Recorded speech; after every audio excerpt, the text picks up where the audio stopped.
My name is Risa Ann Jarvis. I am a terminal operator in the terminal department. I have been in the West Indies Oil Company for 1 year and 8 months. My biggest professional accomplishment is being the first female operator in the West Indies Oil Company.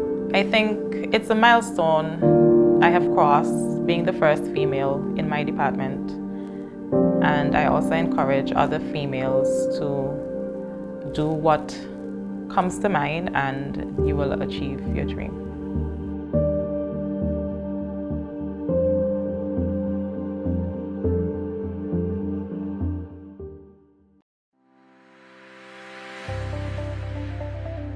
I'm actually at Donyelle Bird's house in Miami, and we're going to sit down in a little bit to have a conversation. The story of a woman. Women who influence, Caribbean women who influence, their trials, their tribulations, their success, their highs, their lows.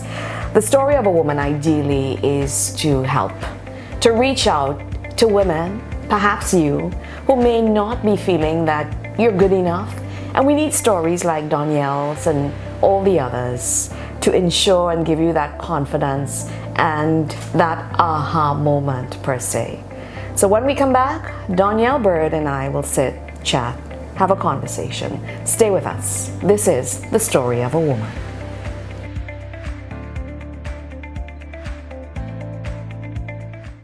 Donyelle Bird, thank you so much for being with us.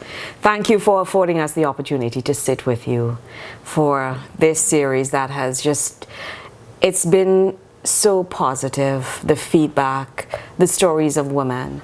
And I know a lot of people think that we're focusing on maybe the glamorous woman or the politician or the movie star. It's not about that. It's simple women like yourself who go out to work every single day. You zip it up when you have to and you smile when you have to. But this time it's all about you, and I need to get deep into your life and how it has been and your story. So let's start from Donyelle Bird running up and down in Antigua, beach bum. Definitely. And of course your family history as well. Yes. I was actually born in England. My parents met in England. My dad was in law school. My mother was at nursing school. They moved me to Antigua when I was 3. And my younger sister was a year younger than I am. And yes, we did a lot of running around, a lot of beach days. And growing up, we didn't have an awareness. We had an awareness of the importance of the family and what they did. But whereas my father was a very public person, my mother was an extremely private person. Mm-hmm. And so she kept us sheltered for the most part. And we didn't actually grow up in Antigua. When I was about 13, we moved back to England. So my formative years were in England. And, you know, it was a little fish in a big pond. What my family did didn't matter. So our focus was more international. And my mother continued to shelter us from a lot of what politics comes with. We then moved to the United States in the late 1980s for university. Yes. And I think that's when we really fully grasped, oh, okay. So this is what it is. This is what it is. You know, that took some adjustment. Some of us adjusted easier and better than others in the family. I couldn't imagine what it would have been like growing up on island through that phase. So for me, it was easier because I left for my formative years. Mm-hmm. I then moved on to university in the United States. And then by the time I got back to Antigua in 1993, 94, I was an adult. You know, I could navigate it in the best way that I could for myself. And that was actually my first foray into tourism. I went to work with Minister of Tourism at the time, Malwin Joseph. He's a great guy. Yes, he certainly is a great statesman. Shirley Nibbs was the Director Yes. General. Yes. Lorraine Headley was on the technical team. Yes. We all worked together. That was a very, very interesting learning experience. So I've always had this interest in hospitality.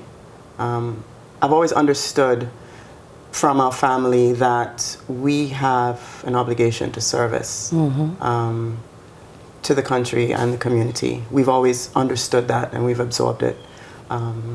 For me, the role that I hold currently as Senior Business Development Manager for Tourism Authority, you know, I'm honored to be able to be the spokesperson for Antigua in the Southeast market.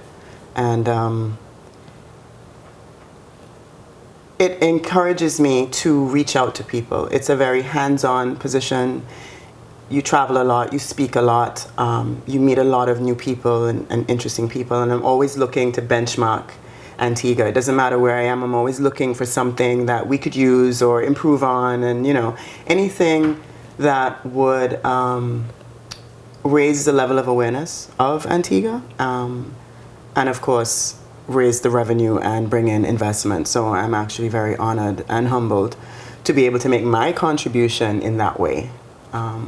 Politics for me is not in the cards. So let's pull it back just a little bit in terms of the sheltered life that you and your sisters, Yes. and your mother being that umbrella, basically. Yes, very much so. Was there any negative effect in terms of that sheltered life coming back to Antigua and Barbuda in Yes. 1993?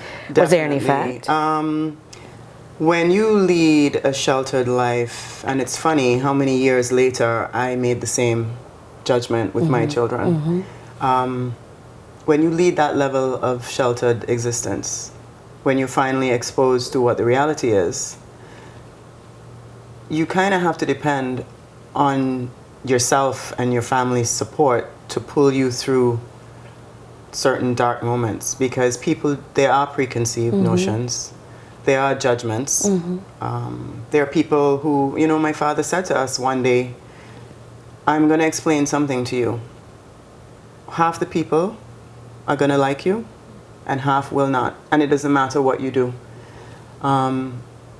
You just have to be the best version of yourself, live in your truth, and keep moving.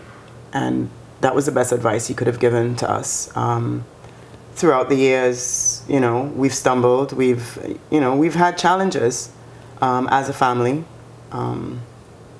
But we persevered and we've made it through, and I think we're okay at this point. You know, some friends and family have fallen by the wayside, Yes. but I truly believe that the universe and the Lord knows what's best. And if that's the choice that they made, So be it. so be it. So we're not going to make this about your father or your grandfather, but of course we have to commend, and we're thankful for the contribution that they made, the Bird family, to Antigua and Barbuda, and by extension the region as well. But when you think about your grandfather, and then when you think about your father, the relationship that you would have had with both of them and your uncles as well, what sort of influence do you think, how much influence did they have on your life? I would say primarily independence, confidence. Nothing is too great to reach for. That's always been my understanding.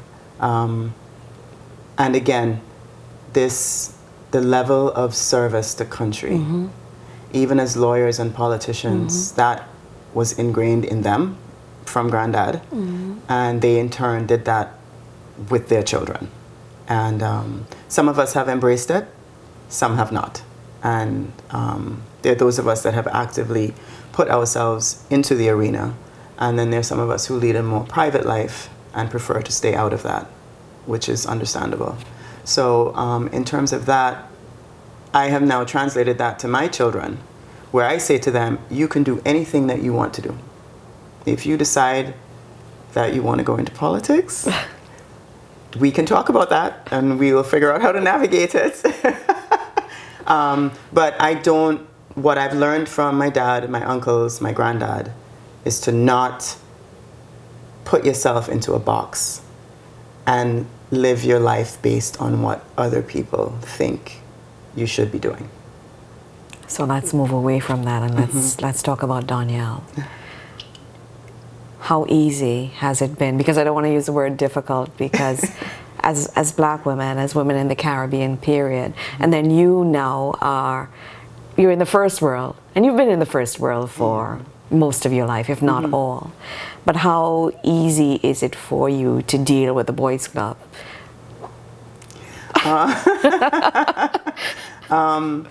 Because I had such a close relationship with my dad, Yes. through his career, I tended to spend a lot of time with him and his cronies. So you're able to navigate. So I'm able to navigate. I just love that word. I'm able to navigate, and I learned to be like one of the boys, you know. So for the most part, I have never ever felt that challenge of man versus woman, like trying to, you know, find a place. I own my place. I've never had that feeling of being less than. And it's gotten me into some interesting situations, but I won't accept that. I think that we all should be equal. We're all working towards the same goals. And it's something that I believe very passionately in. And even in my friendships, I'm the same way. You know, I could be one of the guys today, I can be all girly tomorrow, but at the end of the day, when I'm working, to me, that glass ceiling is just something to see the sun through. I don't see it as a hindrance, and I won't allow it to be. That's a very interesting perspective, Donyelle. So let's talk about women supporting women. Any issues or challenges there? I mean... Not on my part, no. Yeah. I find, you know, when you have a strong and loud personality... Are you saying you're strong and loud? You know, sometimes there are other personalities who are not ready for it, or who are not sure how to take it or how to handle it. And so then I have to kind of pull back a little bit and be mindful of that. But in terms of challenges per se, not on my part, no. Yeah. I mean, I do see it and I recognize it. Yes. I acknowledge it internally, but I don't allow it, I don't lead with it. I don't allow it to affect me in that way, in a negative way. I just roll with it, and then if it gets to the point where it does become an obstacle, then I address it, you know, in a professional manner. If it's in the workplace, if it's a friend, then, you know, I'll be like, what's up? Come let me holler at you a little bit. Yeah, but I'm okay with... You're good with that. Yeah, I'm okay with it. That's excellent. You know, it's different perspectives every single step of the way. Your highs and your lows, Donyelle. I mean, you have children. Yes. You have men. Do you have? You have men, children young now. Men. Yes. That, you know, when I speak about them, people think I'm talking about a 12-year-old, or because, you know, I refer to them as my boys. Boys. Yeah. Dominic is going to be 24. Cameron is going to be 22. Nice. And I consider them my greatest achievements. I look at them and I just feel really proud of where they've come. It's not been an easy road. Being a single mother, trying to raise two men, has been a challenge. You know, there were days where, you know, you wake up and you're like, oh my God, you know, you have to make certain decisions, and it really is on you. And I'm beyond grateful for my family. There are no words to express the gratitude that I have for them and the help that they gave me to, you know, come through Antigua with the judgment. You know, the Caribbean society is not a society that supports divorce. My mother is very Catholic. Yes. So when I made that announcement, it did not get received very well. But again, we navigated it, you know. And I did what I had to do, and everything that I do is for them. Everything. Even on my days where I just feel like why am I really doing this? You know, I know why I'm doing it. And they are my drive. That's my passion. And they're the reason for me doing everything that I do.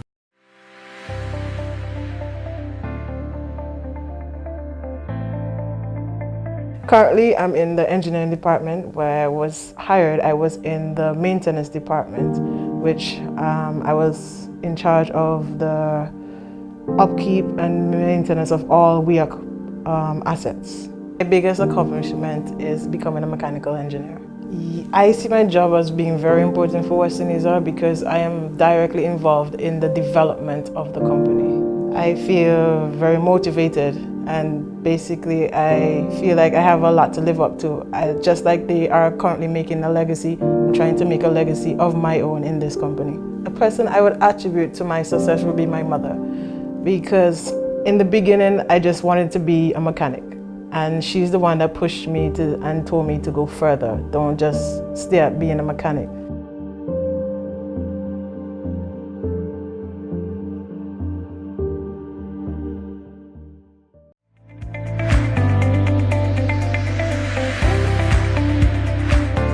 Thank you to our partners, the Halo Foundation, WEOC, where innovative oil solutions count, Geos, It's That Good, Simply Coffee Antigua, Studio 72 Antigua, Simply Me, Down West Car Rentals, more than just a good deal.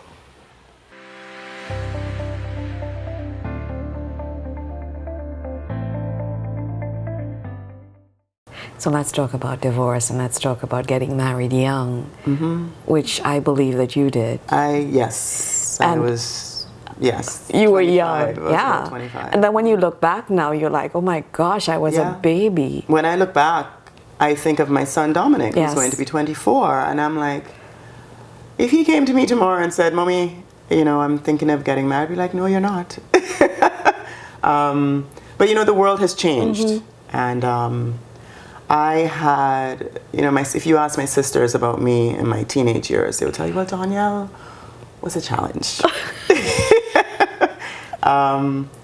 So, you know, after a lot of turbulence in my teenage years, through a domestic violence situation in university, you know, I came through all of that, and I think I just wanted calm and a quiet oasis. And, you know, I went home to my dad, and I just wanted that, just to be that. But Donyelle, domestic violence as a teenager, that's traumatic. Yes, quite traumatic. It was a traumatic experience. It's not something I speak about generally, but when I do hear of others going through that, then I do lend my support in whatever way that I can. And, you know, I speak to my sons about things like that. And so, you know, it fosters an awareness of general kindness and dedication and goodness, intrinsic goodness. And so you go through years of learning how to forgive. It is so amazing, Donyelle. I have to say this to you. So many of us, and I say us as women, we deal and treat with the issue of domestic violence so quietly. You know, one will look at you and say, possibly just, nah, she's fine. Her life is probably just one where she has everything comfortably. Yeah. But you would not be able to tell that you have had that sort of trauma in your life. And as a teenager, that's, Yes. And I'm not going to ask you to go into detail. I know. I mean, I'm okay with, you know, speaking about it for now, in recent times. I never did before, but I understand how these situations and it's develop. not, and it was never your fault. Never my fault. It's never. Yeah. You know, so that I learned, and I've evolved and forgiven, and you know, it is different situations like that in your life, different challenges create the person that you are in present time, in real time. And my strength is in that I'm just very aware, hyper aware of certain things. And if I sense Your spidey sense? my spidey sense, then I just kind of sashay in another direction. Yes. And it's okay. Yeah. I don't make a big deal out of Yeah. it, you know. But when people say, oh, you know, about other women, you know, why is she staying? Why did she stay? That's not the question. Walk a mile You in should my be shoe. asking. Yeah. That's not the question. Yeah. So, you know, at some point I will do something about it. I may start to speak about it to young women at some point when I'm ready to get to that point with it. Well, at least Yeah. the process. Yes. You're there. One step yeah. at a time. Yeah. So, getting a divorce, Uh-huh. single mother, you're in the US, you're in Antigua, back and forth. The boys coming up, just having mommy there. I'm pretty sure they have a really great relationship with their dad. Yes, they do. And They do. being able, as you say, to navigate and to hold it down, because you're a working mother as well. Yeah. How was that? I'm sure you had the support of your mom. I have the support of my mom And my your sisters. You know, I can't discount that at all. I travel a lot for work, so I depend on my sister to, you know, keep, as much as my children are that age, they're so used to having me around all the time that it is a dependency. So when I'm not around, things kind of get discombobulated. And, you know, even when I'm away, I could be at a conference and I'll get a WhatsApp. What should I get for dinner? You know, that kind of thing. That's so cute. And I have no issues with it. You know, there are a lot of, particularly American parents who would say, oh, by the time they're 18, they need to go. I'm a Caribbean woman. I'm a Caribbean mother. And as long as they need me, I am here in whatever capacity they need me to be. And my children are very protective of me, almost territorial. So we have a very close bond because we went through all the challenges and trials together. Because of my history, I never for one moment ever raised a hand to either one of them. And they're two very good, amazing children. We have a serious level of communication. If they did something wrong, I'd pull them up on it. I want to know why you did that. And this is why you shouldn't have done that. And maybe this is what you should do the next time. And that's how we have come through their childhood. With a lot of trust and a lot of support. And I always say to them, we're doing this together. You know, it's the three of us, we're doing it together. And I need you to understand when I make certain decisions, it's for the best. And they're now both in university and they understand what their role will be in life. They're starting to understand. Yeah. So would you say that your lowest point at this point in your life would have been that situation back then in terms of, you know, domestic violence or your divorce? Yes, I'm going deep. I think I think it set a precedence in that when I got into any relationship after my divorce, it kind of messes with your sense of trust and your self-confidence and your self-esteem. But then you have to go inside into yourself and find that thing that was there before that drove you. And you need to focus on that, because especially when you have dependence, you can't crash. And, you know, I had a moment when I did. What was that like? You know, that was the come to Jesus aha moment, as Oprah would say. You know, and I had to leave my children with my sister for a couple of months to get myself together and find that thing that would get me to keep moving forward. My mother and her prayers, I mean, we tell her all the time, she stands in the gap for all of us. And she'll say, particularly Donyelle, you know, because it has not been an easy life. It's been a great one. I mean, I don't really have too many regrets. And I like the person that I am today. I love the person that I am today. And I'm still evolving. I'm still learning. And I still feel that I have a lot to do. You know, I still see a role in hospitality going forward. I'm starting to write a book. Really? So I'm exploring what angle I want to take with that. At some point, I see myself getting involved in a venture that has some type of wellness lean to it. You know, and I just really want to be around for as long as I can be for my boys, and to continue in this path that I've chosen.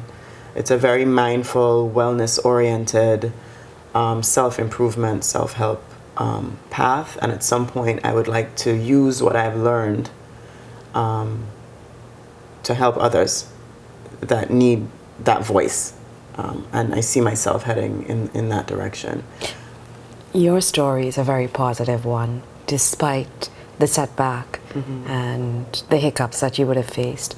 Someone looking on right now, especially the comment that you would have made about the glass ceiling is just there for the sun to come in. So you're very comfortable with Donyelle. You're comfortable with self. I'm not perfect. Yes. You know, I do make mistakes, bad judgment, you know, but I then have to own that and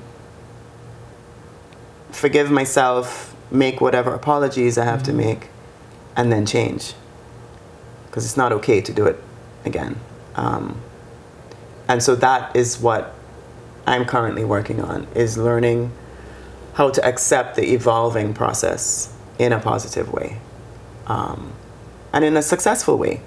Not just to say that I'm being mindful or, you know, I'm being spiritual, but something has to come from it, something that can be shared and make someone's day better, you know.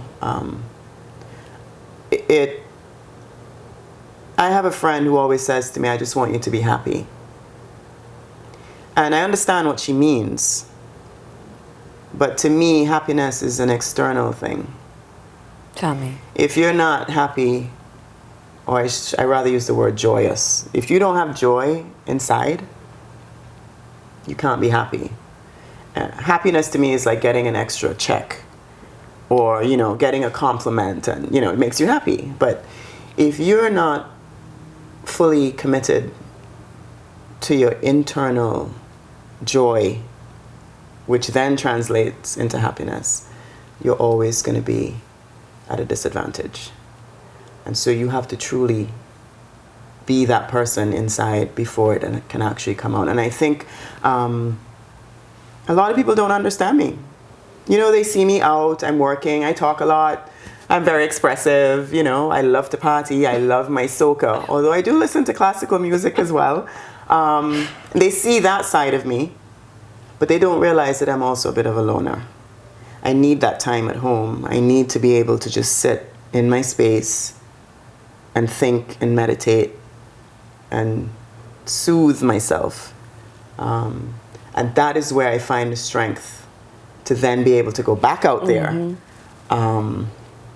as a cousin says, with my Kevlar vest on.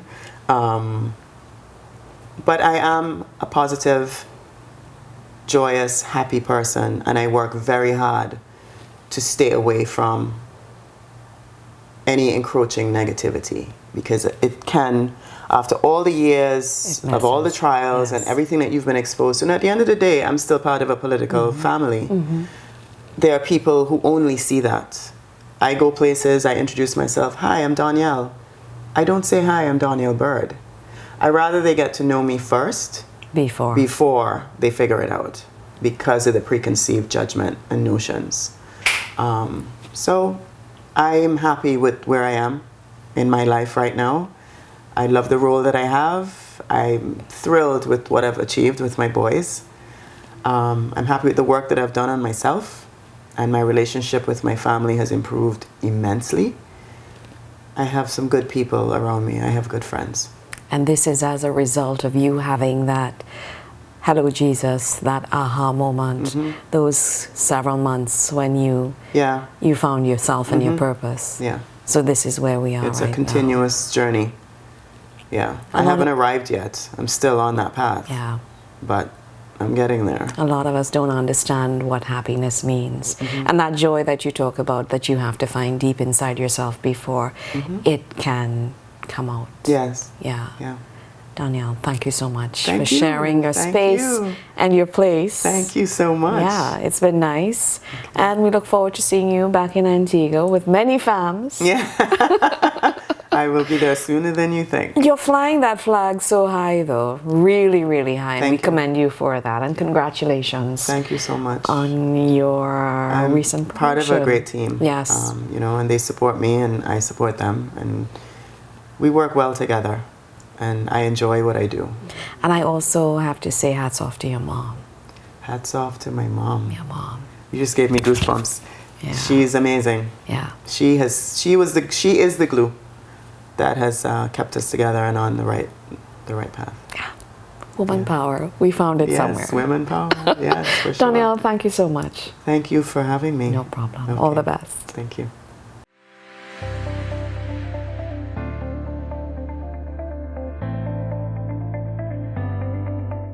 It has always been a long-time dream of mine to sit at an executive table, and I was able to accomplish this at the age of 26. And it's not every day a young person my age gets an opportunity to be a part of the decision-making process of a progressive company such as West Indies Oil. WEOC is on a progressive path to empowering women and advancing them into key positions at the management level.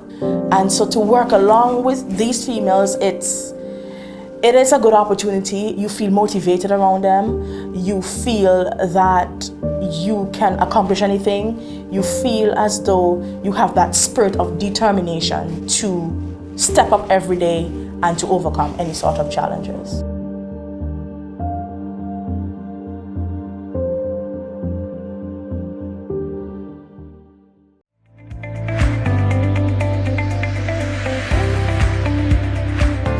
Thank you to our partners, the Halo Foundation, WEOC, where innovative oil solutions count, Geo's, It's That Good, Simply Coffee Antigua, Studio 72 Antigua, Simply Me, Down West Car Rentals, more than just a good deal.